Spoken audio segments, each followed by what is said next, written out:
Ова издание 29 години македонска независност. Државата исполни една од двете стратешки цели, стана полноправна членка на НАТО.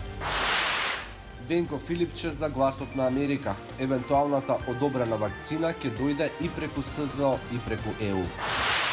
Историја на Демократската партија во САД од основањето пред речиси 230 години до денес. Останете со нас, ќе ви кажеме повеќе.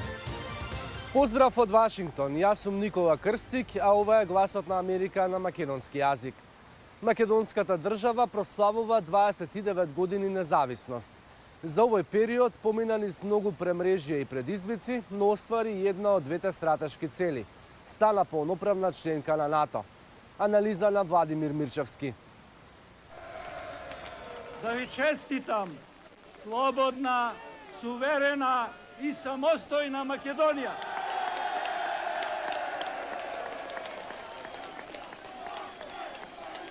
Многу работи се промени од историскиот 8 септември 1991-та.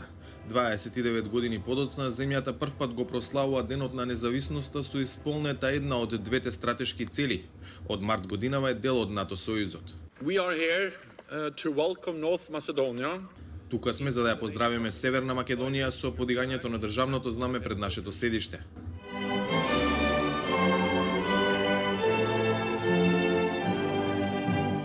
Патот беше долг и трнлив и мораше да помине преку компромисот зимето со Грција. Сега земјата е 30-та членка на Алијансата.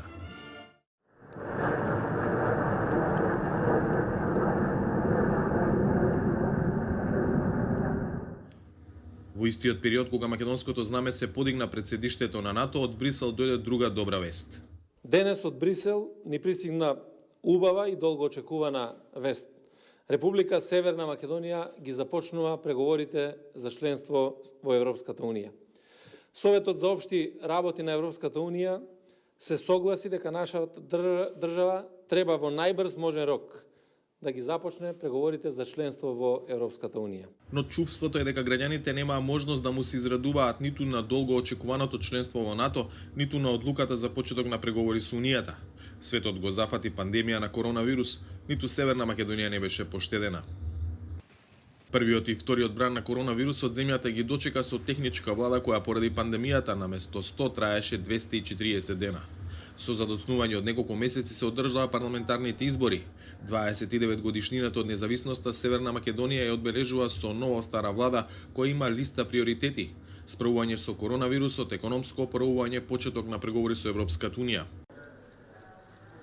Земјата, движејќи се кон 30-та годишнина од независноста, период кој беше се само неедноставен, ја чекаат сериозни предизвици кои колку и да изгледаат дека се различни од оние на почетокот на 90-тите, сепак имаат доста сличности. Да оставиме историјата на страна.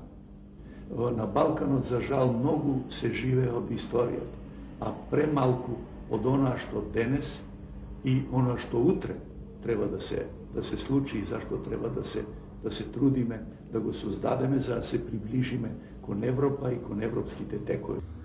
За гласот на Америка од Скопје, Владимир Мирчевски.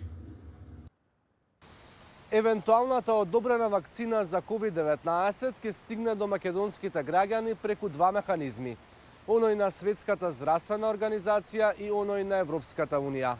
За тоа колку дози би биле потребни и за начинот на кој би се одвивала имунизацијата, Мики Трајковски разговараше со министерот за здравство Филипче и поранешниот заменик во секторот Лазаревиќ. Во периодот кој следува треба да се знае вкупниот број на дози на вакцини против COVID-19 кои би стигнале во Македонија и ќе бидат наменети за овдешните граѓани, вели во изјава за гласот на Америка министерот за здравство Венко Филипче. Постојат два механизми преку кои би можела земјава да дојде до нив. Едниот е на Европската Унија, а земјите членки согласно тој договор имале обезбедено близу 400 милиони вакцини за себе, вели министерот. А благодарение на Полска, која преку Полскиот амбасадор, за што сакам да изразам благодарност, понуди да дел од нивните количини бидат наменети и за нашата земја.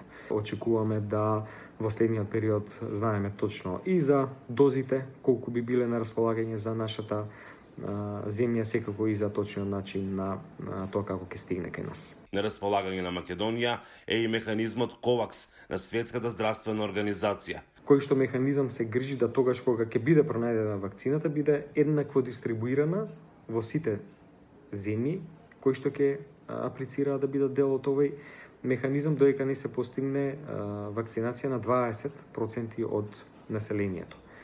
И вториот механизам, Европската унија потпиша билатерален договор со компанијата AstraZeneca, тоа е таа оксфордска, така наречена вакцина. AstraZeneca е компанија која што е најблиску согласно на динамиката на изведување и фазата во која што се наоѓа до пронаоѓање на вакцината. Поранешниот заменик министер за здравство Владимир Лазарев, вика сега здравствен експерт за Блискиот исток, вели дека ќе треба уште некое време да се почека додека вакцината стигне до граѓаните. Објективно, јас не мислам дека ќе стигне за вакцинација пред следната година летото, што би значило дека најмалку уште една година ние би биле во ситуација да немаме вакцина, односно населението да не биде вакцинирано и со самото тоа да биде во состојба на повеќе, како да речам, повеќе причини да се активни превентивните мерки.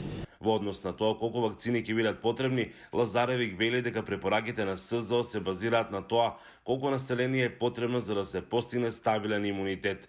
Еден дел од највисокорисичната група, ако се осигура со вакцини, се претпоставува дека остатокот од населението по автоматизам ќе се. Така да мислам дека тие препораки, тие бројки се во рамките на некаква нормала. Министерот Филипче вели дека според последните информации поврзани со оксфордската вакцина имало параметри кои биле исполнети и кои укажувале на тоа дека вакцината е добра, а процесот на вакцинација може да биде успешен преку развивање на антитела со истата. За Гласот на Америка од Охрид, Мики Трајковски. Минатата недела дознавте повеќе за историјата на Американската републиканска партија, а оваа недела ќе дознаете повеќе за минатото на Демократската партија. Во својата речиси 230 годишна историја, таа значително ги има променето политиките за кои што се залага.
Тоа е се за ова издание на Newsflash. Следете не и на социјалните мрежи како Глас на Америка на македонски.